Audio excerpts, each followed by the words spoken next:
Profesor Hellman, ¿qué consecuencias tuvieron las reformas borbónicas sobre la economía y la política en Iberoamérica? Bueno, justamente uno de los temas centrales que hemos discutido en este seminario que nos ha apoyado la Fundación Ramón Areces es ver efectivamente las consecuencias que estas reformas producen en el conjunto del mundo iberoamericano. Y quería referirme sobre todo a un aspecto, porque antes el profesor Marichal señalaba que lo que observamos es un crecimiento económico. Entonces,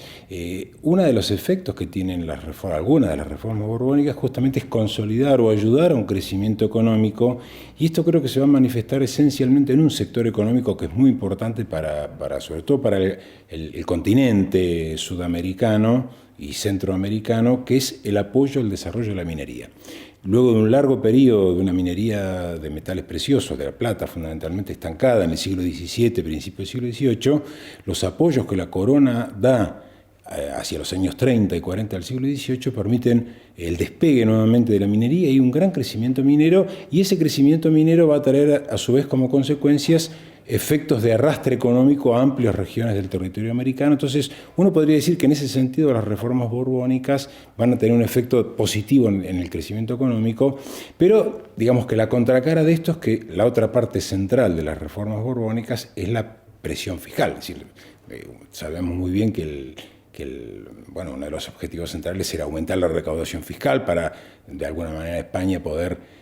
rearmarse y defender sus territorios y reubicarse en el contexto europeo. Y esto se va a ver muy bien en la segunda mitad del siglo XVIII, particularmente sobre los territorios americanos. Hay un incremento fenomenal de la presión fiscal, y este incremento fenomenal de la presión fiscal obviamente va a generar también resistencias muy fuertes. Incluso sabemos, hay grandes levantamientos en la segunda mitad del siglo XVIII, en Quito, la rebelión de los comuneros de Nueva Granada y obviamente la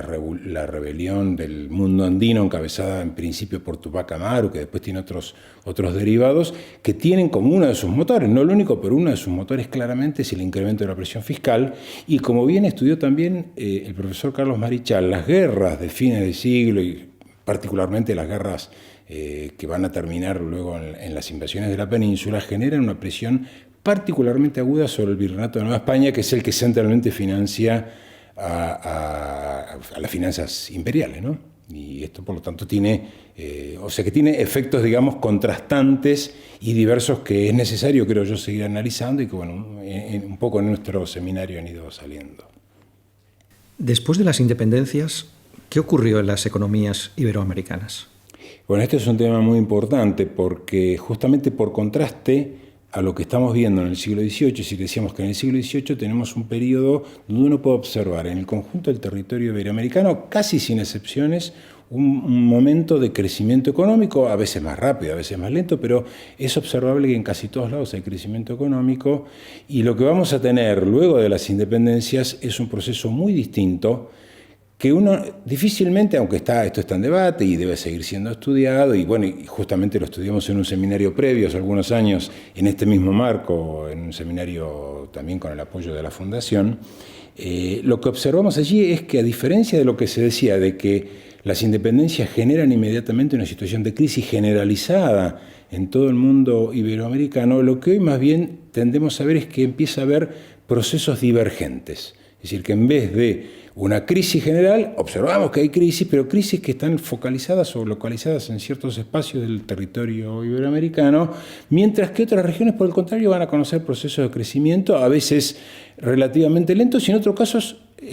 procesos de crecimiento realmente muy, muy importante. Por lo tanto, lo que va a ser más bien característico de la primera mitad del siglo XIX es lo que podemos denominar un proceso de creciente divergencia al interior del espacio latinoamericano, donde,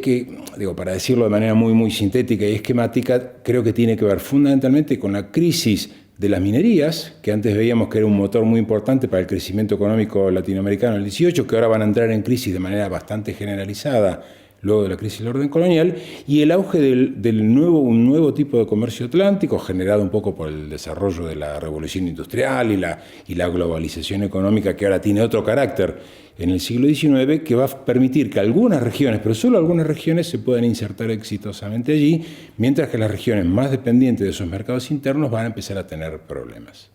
Muchas gracias, profesor Hellman. No, al contrario.